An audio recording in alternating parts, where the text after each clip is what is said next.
Pisces! Alright, Pisces. So this is New Moon 6 from Tuesday, May 15th to Wednesday, June 13th. Where to begin?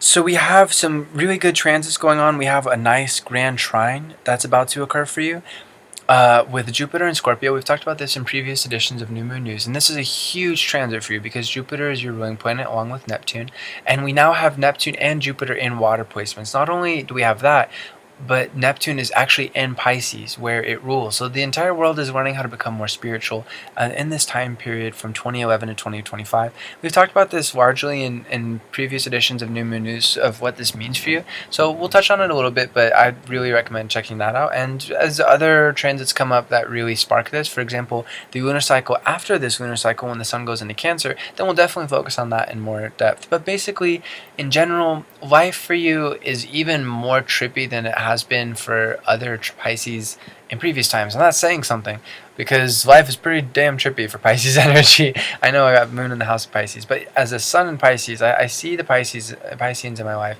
and in the world going through a profound, very gradual, but very, very subtle, but still very noticeable change in how to be open to the universe and how to be open to the subconscious, both one's own subconscious and the other people's subconscious and the collective subconscious, and how to make this life full of meaning as possible, and to infuse our lives with spirituality, and to be able to let go of anything that is limiting, anything that is too egoic, anything that is too obsessed with self, being able to honor self but also move past self. That's a really beautiful transit that we're all experiencing, but for you as Pisces, it's even more so. Now, it can be confusing, especially if you have Mercury Pisces, because now it's conjunct that, and so there can be a feeling of where is everything, where's the fog,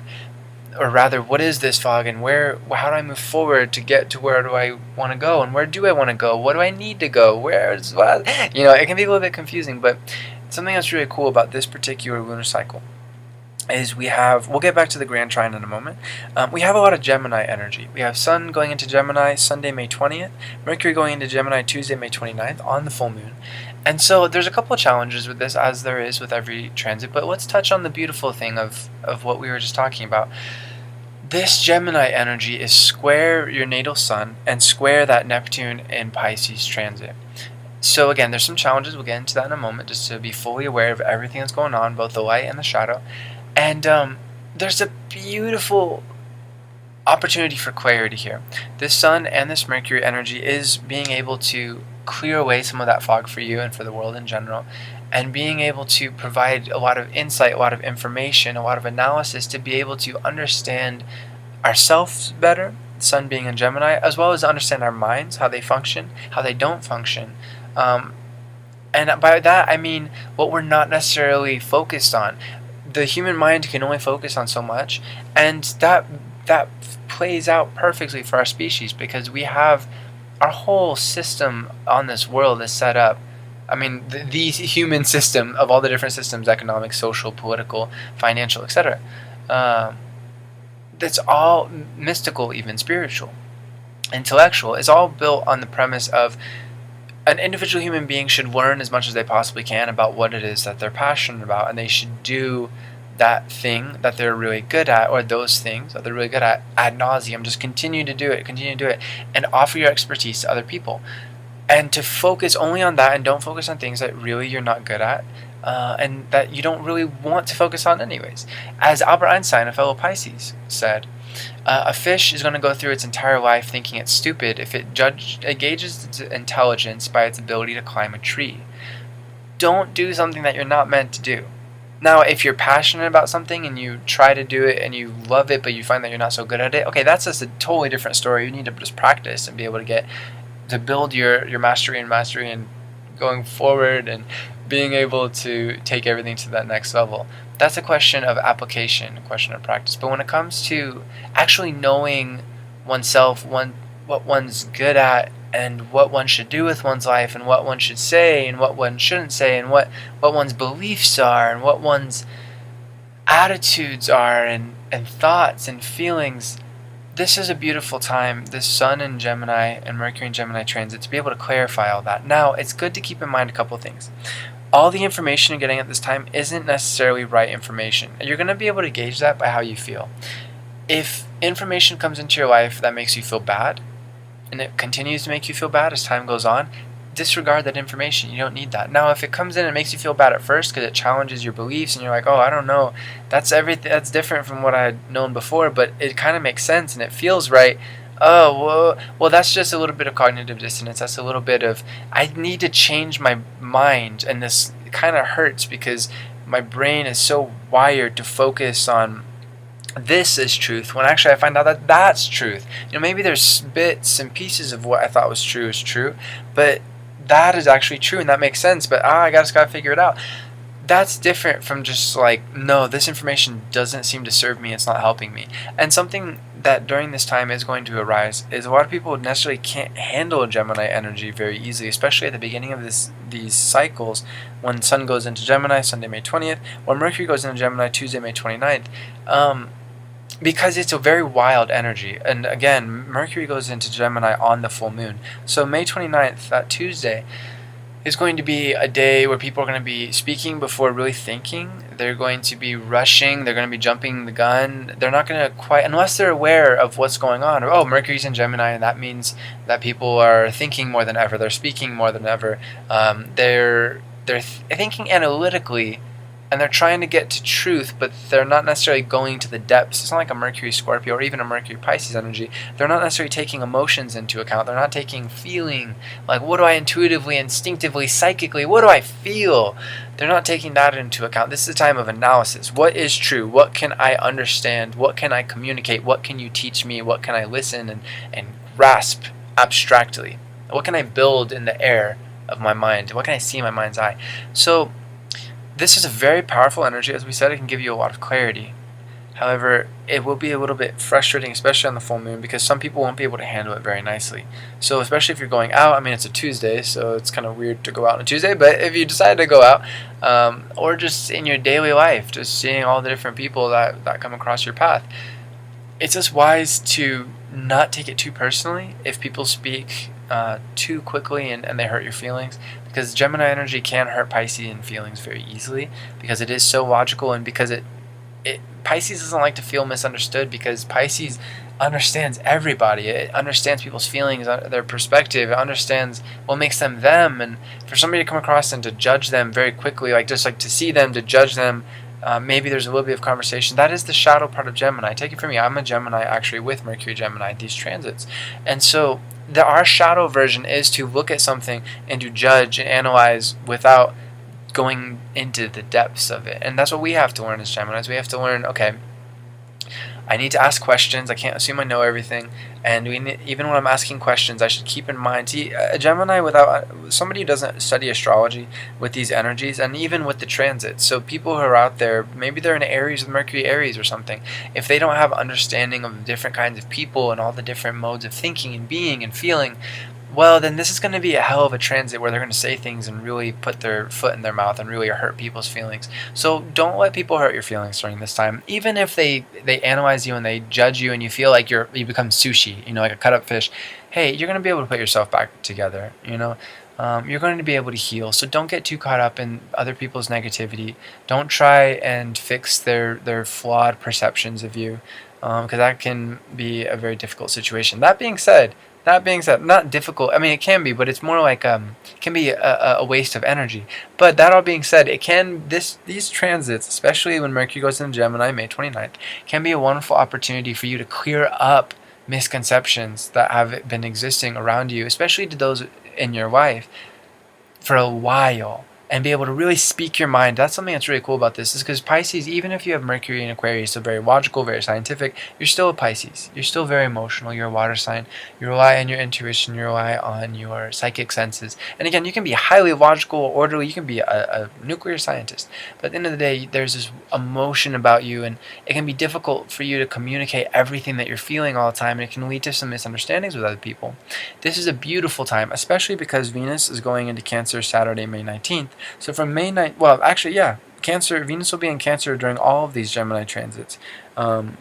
up until the end of this lunar cycle when it goes into Leo. But regardless, this is a wonderful time to be able to speak from your heart, especially for loved ones, and let them know how you truly feel.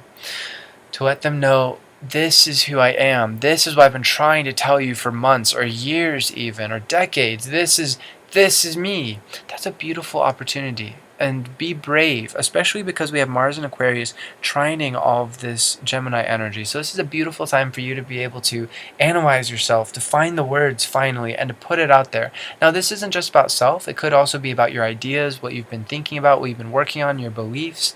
And going back to beliefs, Jupiter has been in Scorpio, as we were talking about, since October 10th, and it's now retrograde, so it's going deep within. We're all going within our subconscious and finding a rebirth process happening. We're facing old traumas. We're healing ourselves of old wounds. We're allowing ourselves to finally move forward, but we have to get through the sludge. We have to get through the really swampy emotions within. And as a water sign, this is especially beautiful because emotions are your power. That is how you grow. That's how you're able to get all of your energy. It's how you're able to do more and more and more in this world. And I don't just mean more and more as like productivity. I mean, although that too, I mean more and more like you're able to focus on what you need and to get what you need. And again, this isn't, yes, material resources are all well and good. We all need them to a certain extent. However, I'm talking about more important things, about meaning, about life purpose, about destiny, about truly living and bringing your best to this life. Because yes, whether you believe in this or not, this is what I believe anyways. I believe in reincarnation. I believe that we come back in other forms to learn lessons, to gain new strengths, and to enhance our soul all the more with life experience, and to experience this beautiful magic of being cosmically conscious, of understanding that we exist and that there's a we, there's an I. It's phenomenal. It's trippy. Again, very trippy. Consciousness in general is trippy. But for Pisces, you actually are cognizant of this, which is phenomenal. Something that any other sign can't ever fully grasp, which is really beautiful.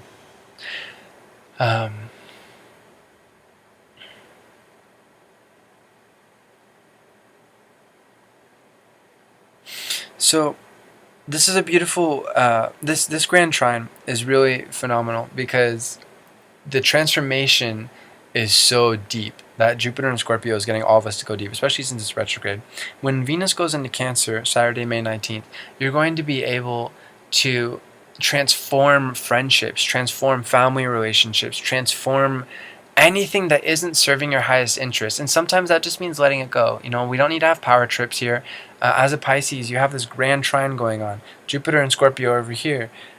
Venus and Cancer over here, and then of course your Pisces Sun, Pisces Mercury, Venus, whatever else you have, but definitely at least your Pisces Sun, and then Neptune and Pisces that transit. So it's intense. Like, whoa, the entire world's going to be experiencing this grand trine, but you're experiencing it within your very self.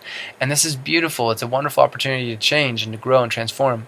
But it's good to not get too carried away. Since it is water, it can flow almost like a waterfall, or like a tsunami. And it's like, okay, I need this. Like there's certain parts of it that you'll need, and it's good to go for what you need, but it's good to let go when you feel like you start to emotionally manipulate those around you, or if you feel like you're starting to use your power for wants instead of needs, because you are going to get what you want during this time, especially on how other people treat you, especially in how maybe gifts. It could come in a lot of different ways, but there's going to be a nice emotional flow between you, your family, and those around you.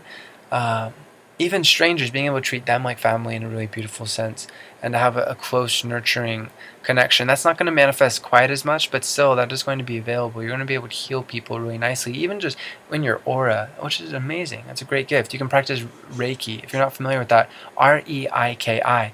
It's something that Pisceans do without even thinking about it. It's about sending healing energy without speaking, without just sending healing energy, not even necessarily with thinking, and that's amazing. But again, you want to make sure you drop a firm boundary, because you don't want to give too much of your lifeblood away. You just want to be able to heal other people enough so that they can continue to heal themselves. That's the thing. And in that case, you're not really, as long as you don't feel like you're giving your energy away, then that's beautiful. But the moment that it starts to get too much, you start to feel drained, past like, oh, that was a good workout, but like straight up like, oh, okay, don't do that. Okay, that's going to be really important. That can be a little bit confusing during this time, because all of this grand trine energy, it can feel like, oh, but I have limitless amounts. I'm going to give energy to the whole world. That's beautiful. But set boundaries for yourself. That's really important. That's where that Saturn and Capricorn transit that's also present here will be really helpful. And all this Gemini energy too. Because if you find yourself drained, that Gemini will kick in and be like, okay, let's analyze this. Why are we feeling drained? How much should we give into who and why? And was that really for their best interest? Was it for my best interest? That it can be really helpful during this time. Because again, this grand trine is very powerful, and the energy, the emotion is going to flow very quickly. So you want to make sure that you're flowing this energy so that you're healed, so that others are healed in your interactions and you don't feel yourself drained, and so that you are continuing to grow and continuing to understand yourself and to continue to foster love and boundless compassion in your interactions with others, especially your loved ones. This is a beautiful time for that. And if you find yourself overthinking, then it's going to be wise to meditate. It's going to be wise to exercise, do something to get the thoughts just out. It's definitely going to be a good time to have conversations. You're going to be able to have conversations about deep mystical topics during this time. So choose wisely who you talk to. Choose somebody that really you feel understands you or is interested in this as well, because you don't want to waste time talking with somebody who doesn't really get it. You can teach a lot at this time, but make sure that you're really spending time with people who nurture you just as much as you nurture them. Infinite love to you, my friend. Namaste. There's plenty more to talk about as per the specifics of your chart, especially so